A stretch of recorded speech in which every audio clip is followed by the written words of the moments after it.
warahmatullahi wabarakatuh. Perkenalkan, nama saya Andi Nur Ilmi Adriana, S-Farm M Farm.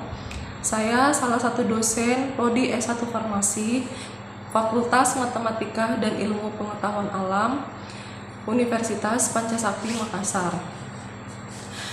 Di kampus ini, saya mengampu salah satu mata kuliah, yaitu Farmakoterapi 2. Adapun deskripsi farmakoterapi 2 ini, yaitu mata kuliah ini memiliki beban mata kuliah sebanyak 2 SKS, dan mata kuliah ini merupakan mata kuliah wajib bagi mahasiswa program studi S1 Farmasi yang menjelaskan tentang suatu penyakit dan terapi penyembuhannya. Adapun tujuan dari mata kuliah farmakoterapi ini yaitu secara instruksional umum adalah pada akhir mata kuliah ini mahasiswa mampu memahami terapi yang tepat dilakukan terhadap suatu penyakit. Dan tujuan secara instruksional umum maksud saya khusus yaitu setelah akhir mata kuliah mahasiswa diharapkan dapat menjelaskan secara definisi suatu penyakit dan mahasiswa menjelaskan serta menyebutkan macam-macam obat yang digunakan untuk terapi penyembuhan suatu penyakit. Mata kuliah ini memuat materi tentang penyakit dan pengobatannya. Bahan ajar disusun berdasarkan rangkuman buku-buku teks dan sumber informasi lainnya yang mendukung mata kuliah farmakoterapi 2 ini. Dan satuan acara pengajaran. Pengembangan sistem pembelajaran farmakoterapi 2 ini sangat membutuhkan teknologi informasi internet untuk menelusuri berbagai informasi yang terkait dengan penyakit dan metode penyembuhannya, serta pemanfaatan media belajar laptop dan LCD proyektor untuk presentasi mahasiswa. Secara keseluruhan, mata kuliah farmakoterapi 2 ini berisi tentang definisi suatu penyakit, patofisiologi, dan faktor penyebab terjadinya suatu penyakit. Keseluruhan materi kuliah dibagi menjadi 7 pokok bahasan yang diberikan dalam 4 kali tatap muka, sesuai dengan isinya yang merupakan materi aplikatif mengenai penyakit dan terapi pengobatannya.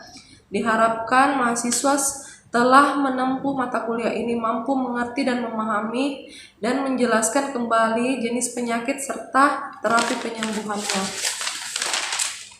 Diharapkan pula mata kuliah ini dapat bermanfaat sebagai dasar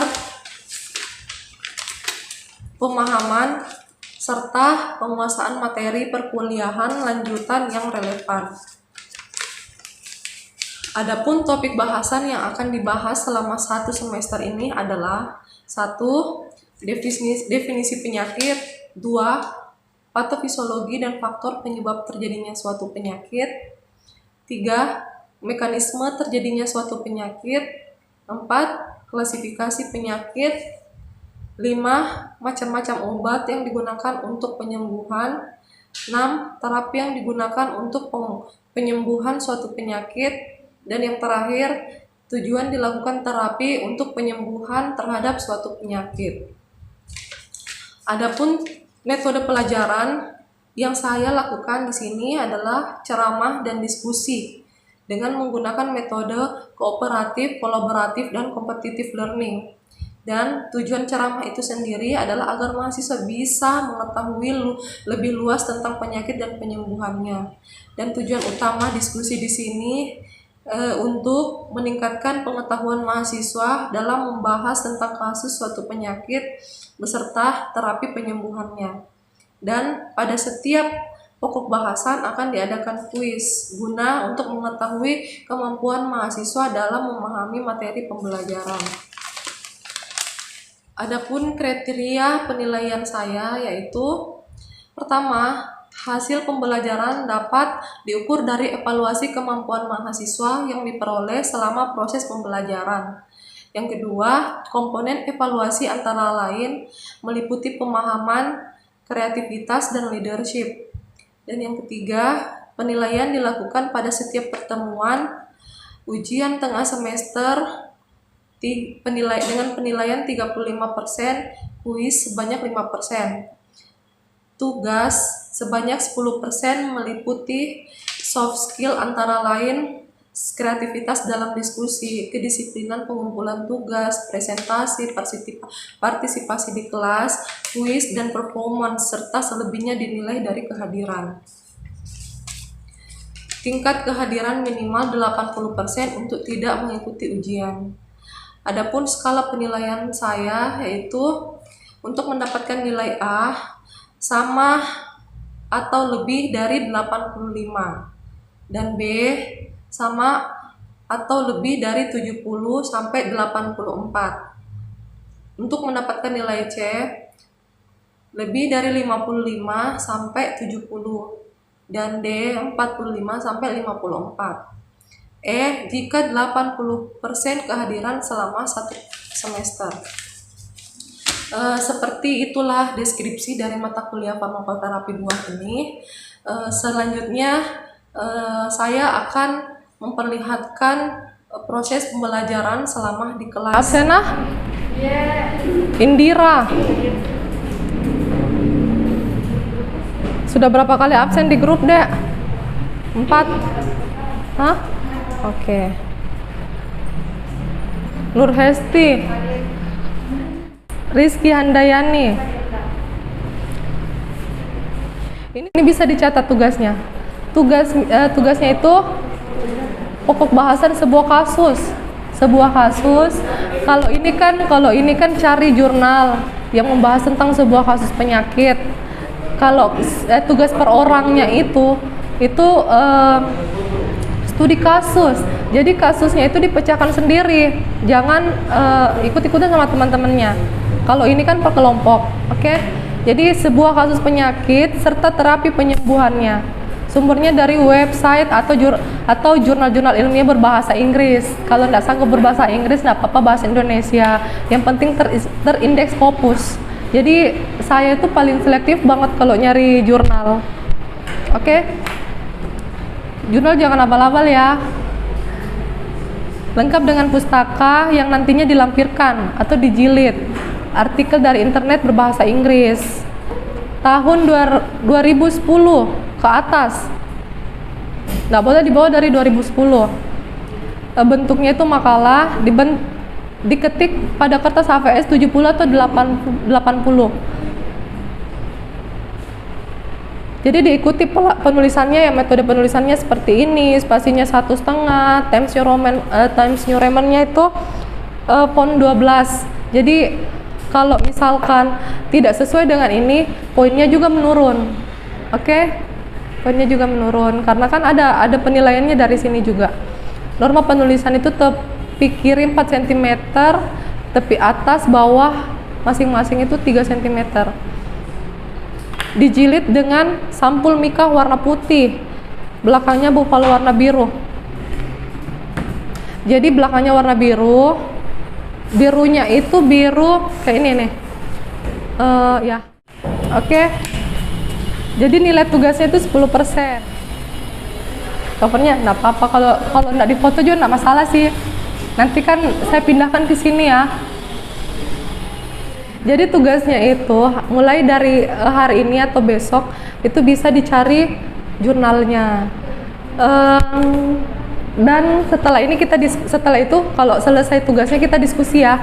Kita diskusi, jangan sampai nanti waktunya maksudnya sudah ada final, sudah mulai final, kita belum selesai diskusi. Kasihan teman-temannya yang belum sempat presentasi. Oke? Ada pertanyaan masalah tugas?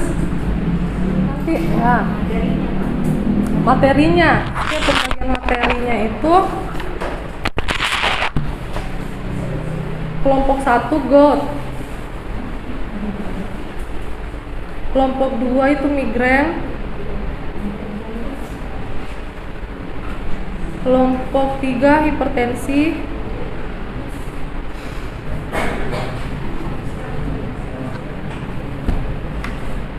kelompok 4 diabetes mellitus,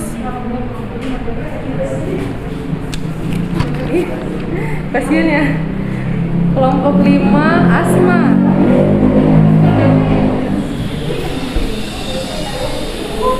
kelompok 6, karena berhubung tidak ada materinya kelompok 6 itu apa sih bisa request?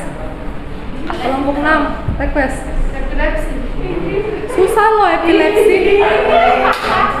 Bukan dia bawa nafsu aja. Epilepsi itu susah. Udah tahu ya SS. Bisa dia tahu. Kolesterol. Oke, kolesterol. Bisa toh ya kelompok 7. Kelompok 7 ada requestan. Sakit kepala ya. Apa maunya? Oh iya, diare. Oke, diare tuh gampang, banyak anunya jurnalnya. Mami mau tukaran sama Bang Poli itu enggak? Iya. Pas mau. Ada kuota pas.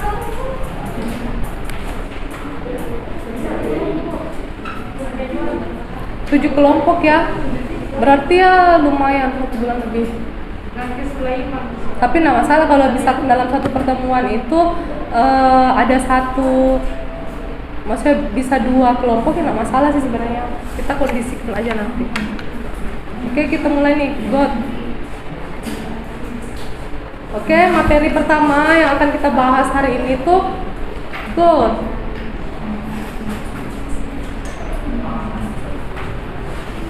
God atau pirai.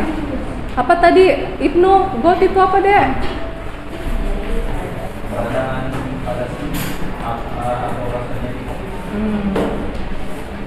Yang di belakang nggak bisa lihat ya, kasihan.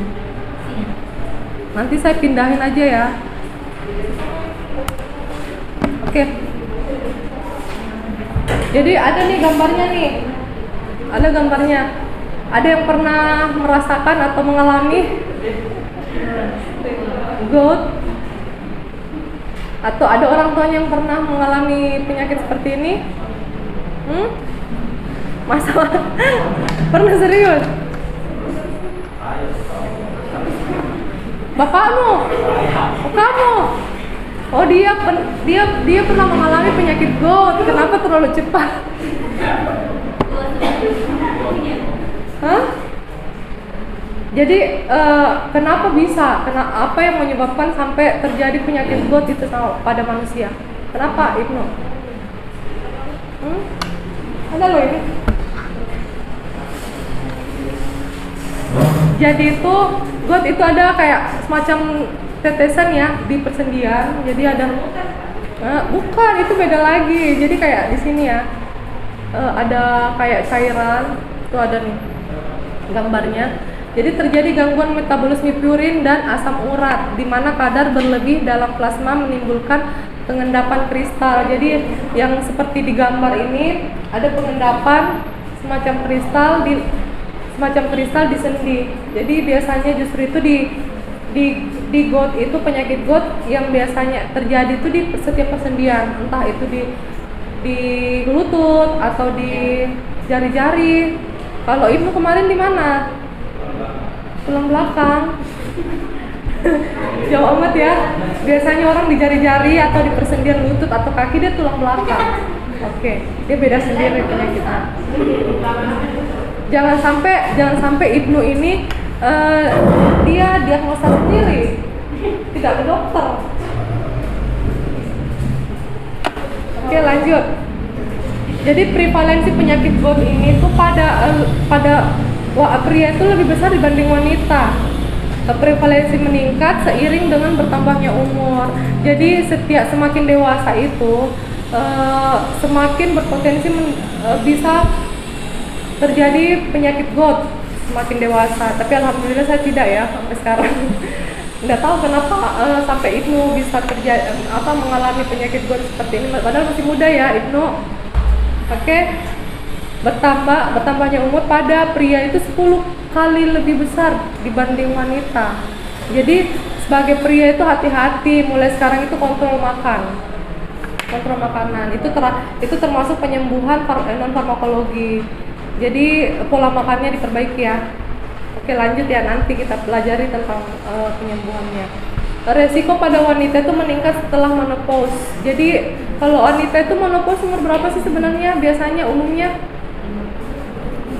50-an. Justru itu yang lansia bukan lansia ya, usia senja itu, mau itu perempuan mau itu laki-laki, itu lebih rawan terjadi penyakit GOT. Terus resiko pada pria meningkat setelah pubertas. Oh, pantesan dia ini karena udah pubertas dan puncak usia 75 tahun. Di Amerika Serikat sekitar 5 juta orang itu menderita GOT, banyak banget ya di sana. Di Indonesia itu 840 per 100 orang. Oke. Udah dicatat? Gak usah dicatat mas, nanti saya kasih itunya materinya.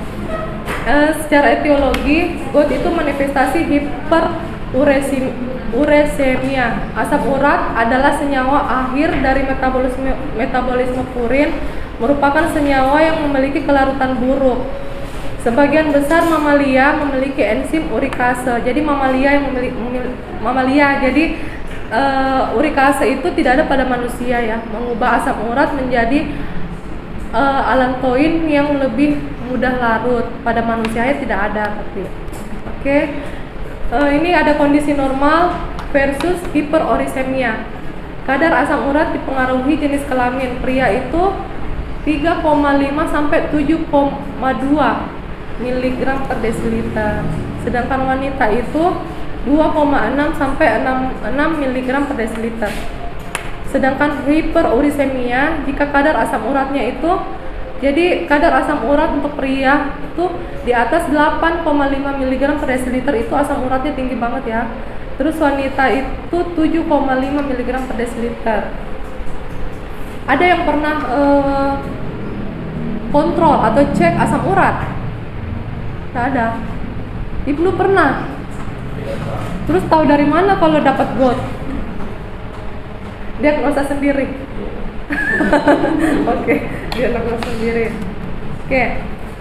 Keadaan hiperurisemia dapat disebabkan oleh, pertama itu overproduksi asam urat.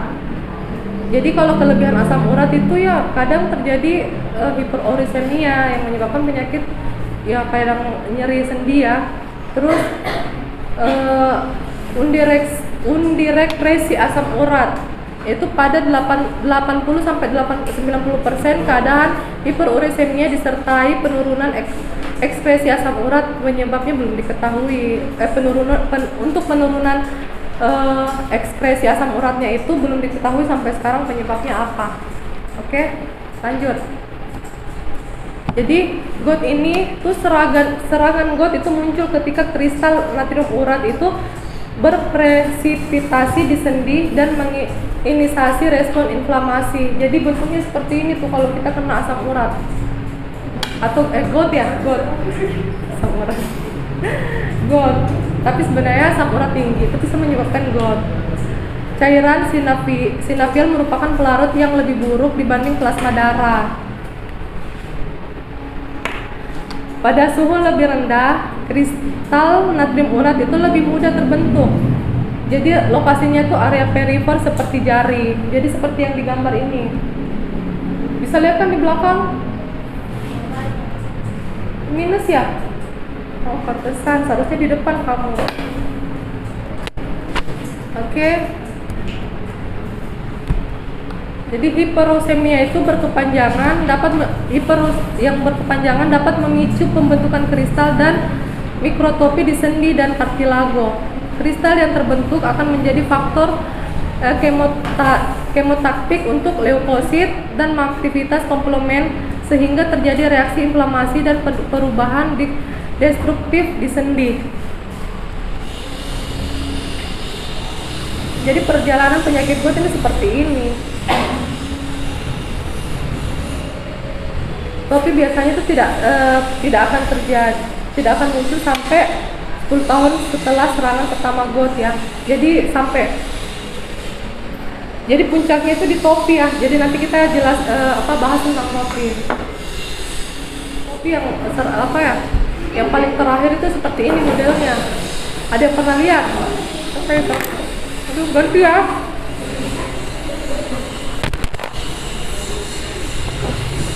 Nefrolithiasis, pertama itu kristal urat dapat berpresipitasi ke parenkim ginjal atau diureter.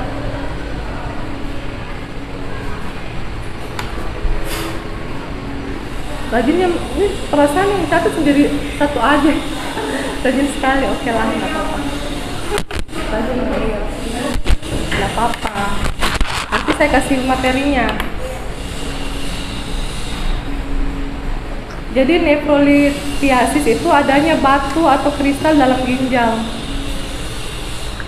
Orolithiasis adanya batu atau kristal dalam saluran urin. Jadi biasa mungkin kayak batu ginjal ya. Pernah denger nggak? Orang yang susah buang air kecil gitu ya. Ini terjadi pada 10-25% pasien GORD. Jadi ternyata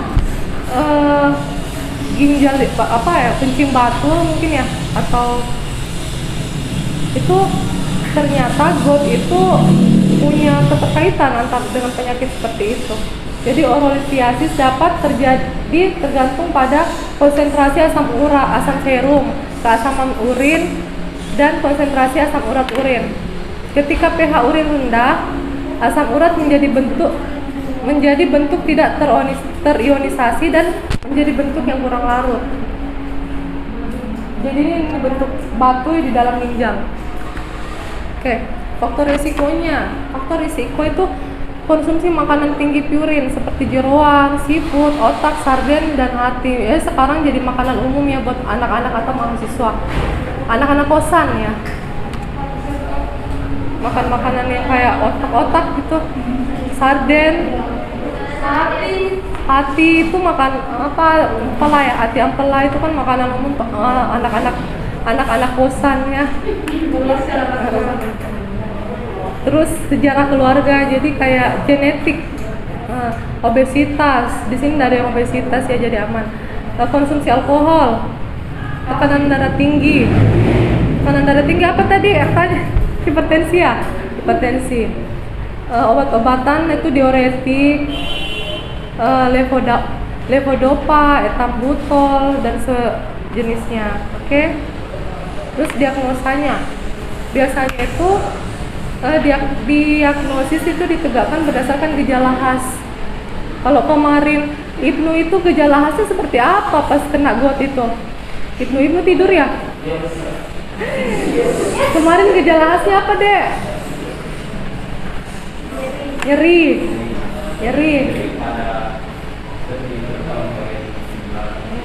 Tapi tidak terjadi pembengkakan. Oke. Atau cek laboratorium. Jadi ini terapi GORD. Tadi sudah ada yang bahas ya, ada beberapa yang bahas tadi, kita tanya jawab terapi penyembuhan tentang penyakit GORD itu sendiri. Tujuan terapinya itu untuk mengurangi pembengkakan dan rasa sakit pada serangan tirai atau tirai akut. Kedua, menurunkan kadar asam urat darah. Ketiga, mencegah kekambuhan, mencegah pembentukan topi yang tadi itu yang serem itu ya, serem, saya takut lihat sebenarnya. Terus yang terakhir, mencegah pembentukan batu ginjal. Jadi kalau sudah parah banget itu ada batu di dalam ginjal yang seperti tadi dibahas ya sebelumnya. Nah, ini terapi non farmakologi. Jadi yang tadi kan ada ya, terapi non farmakologinya itu diet. Justru itu yang obesitas, yang penyakit obesitas, yang mengalami obesitas itu perlu diet untuk mengurangi penyakit GORD-nya. Jadi makanan yang sebaiknya dihindari adalah makanan yang banyak mengandung purin tinggi seperti yang tadi dibahas. Kayak apa tadi? Hati, jeroan ya, seafood, apalagi yang mengandung banyak purin? Kacang-kacangan,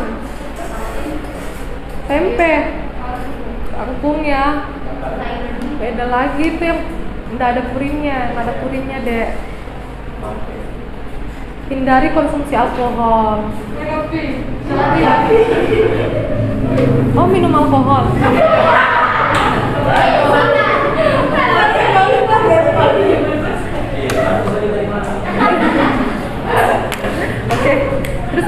dia disarankan untuk meminum air putih 2-3 liter untuk membantu ekspresi asam urat. Ini ada penggolongan diet purin. Jadi ada 3 golongan untuk diet purin ini. Ini kita ajarkan untuk diet sebenarnya. Diet. Padahal di sini tidak ada yang obesitas ya, tapi tidak apa-apa, ini demi kesehatan ya. Jadi golongan A tuh makanan yang mengandung purin tinggi. Itu 150 sampai 800 mg per 100 gram makanan. Contohnya ini, contoh yang mengandung purin tinggi. Ini hati, ginjal, otak, jantung, paru. Paru ini ya, jangan paru manusia ya. Paru dan lain-lain jeroan, udang, coto ya, kalau di Makassar itu coto. Hati-hati makan coto. Terus udang, kerang, nih, ekstrak daging, tuh kayak abon juga itu mah. Ragi ya bener ya, ragi. Alkohol serta makanan dalam kaleng. Terus ada golongan B itu makanan yang mengandung purin sedang 50 sampai 150 mg per 100 gram makanan. Jadi ikan yang termasuk golongan itu daging sapi, kerang-kerangan, kacang-kacangan yang tadi dibahas ya, kacang-kacangan, kembang kol. Oh ternyata kembang kol juga purinnya lumayan ya, purinnya bayam, asparagus, kasihan, daun singkong, daun pepaya, daun kangkung ya, daun kangkung. Oke. Terus kemudian golongan C, makanan yang mengandung purin lebih ringan. Itu 0 sampai 50 mg per 100 gram makanan. Keju, susu. Kasihan kalau begitu kita makan apa ya sebenarnya? Boleh makan tapi tidak boleh berlebih, benar. Keju, susu, telur, sayuran, buah-buahan ya. Oke, ini terapi farmakologi. Jadi yang tadi itu terapi non farmakologi dan ini terapi farmakologi. Untuk serangan akut. Jadi tadi kan ada yang akut, ada yang jangka panjang sampai terjadi topi yang bengkak-bengkak itu. Terus untuk serangan akut itu mengurangi peradangan. Itu contohnya yang tadi disebut Ibnu itu NSAID. Apa itu contoh-contohnya Ibnu? Kalau NSAID sampai penamat, apalagi dek? Ibuprofen, natrium diklofenat, apalagi? Terus kolkisin dan kortikosteroid. Dan terus untuk pengobatan jangka panjang, tujuannya untuk mencegah serangan ulang dan artritis kronik karena asam urat. Tujuannya untuk menurunkan kadar asam urat. Obatnya itu urikosurik. Pernah dengar tidak itu? Yang di apotek. Meningkatkan eliminasi asam urat. Kalau urikostatik mengurangi pembentukan asam urat. Contohnya itu allopurinol. Ini allopurinol yang biasa dipakai ya, digunakan. Oke. Kalau terapi gout akut, jadi NSAID ini menghambat prostaglandin sehingga tidak terjadi reaksi inflamasi. Jadi tujuannya apa Ibnu? Untuk mencegah inflamasi, itu NSAID-nya. Kita ketemu minggu depan, jadi jadwalnya bisa Ibnu atur, bisa Jumat, bisa Sabtu, atau bisa Minggu.